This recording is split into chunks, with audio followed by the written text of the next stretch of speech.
इकाई 6 सुबह।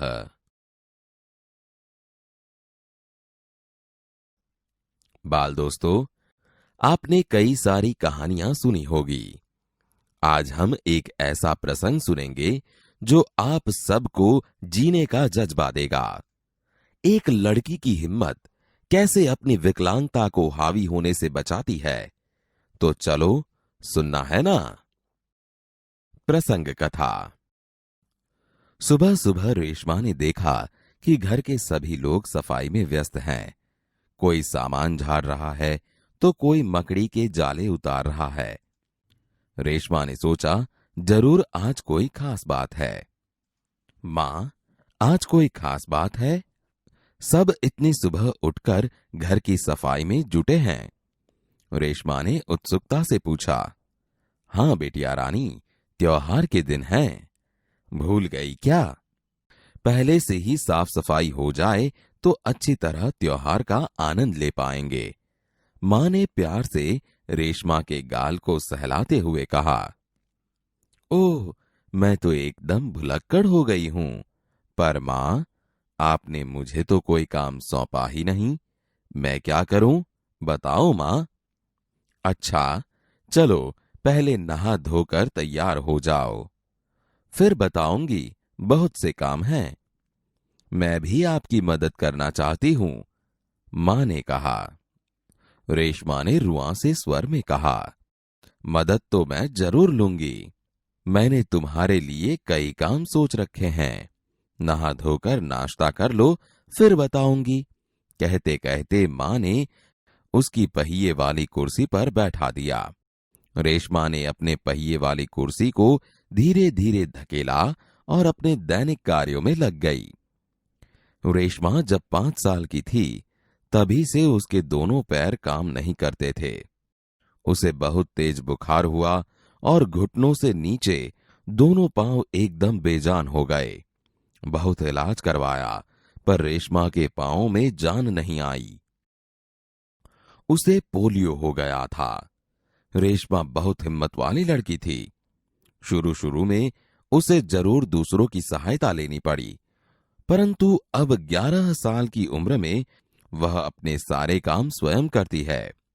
वह अपने परिवार पर अपने काम के लिए निर्भर नहीं रहना चाहती। परिवार के सभी सदस्य, पिताजी, छोटा भाई गोलू, दादी जी, दादाजी, सभी उसे बहुत प्यार करते हैं। वह सबकी आंखों का तारा है। मां ने रसोई घर में सारे बर्तन, डिब्बे, बोतलें नीचे उतार कर साफ कर दिए थे।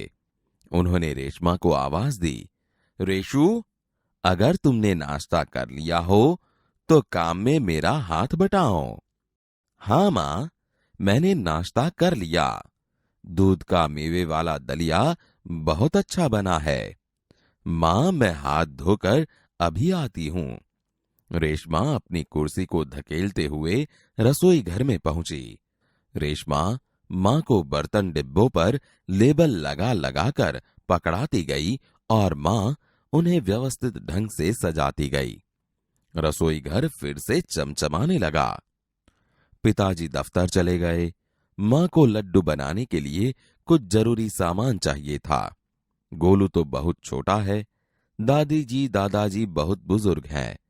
अब सामान लाए कौन? मां परेशान थी। रेशमा ने कहा, सामान मैं ले आऊंगी।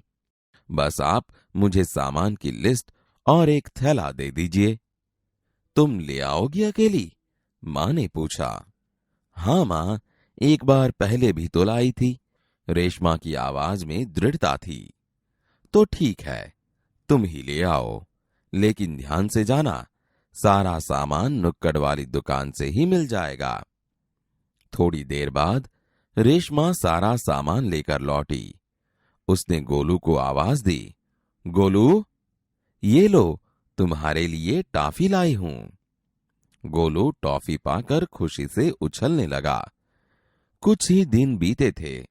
एक दिन शाम को रेशमा का घर दियों के झिलमिल प्रकाश से जगमगाने लगा। पूरा मोहल्ला जगमगा रहा था। जहां रोशनी ही रोशनी थी। क्या जमीन, क्या आसमान।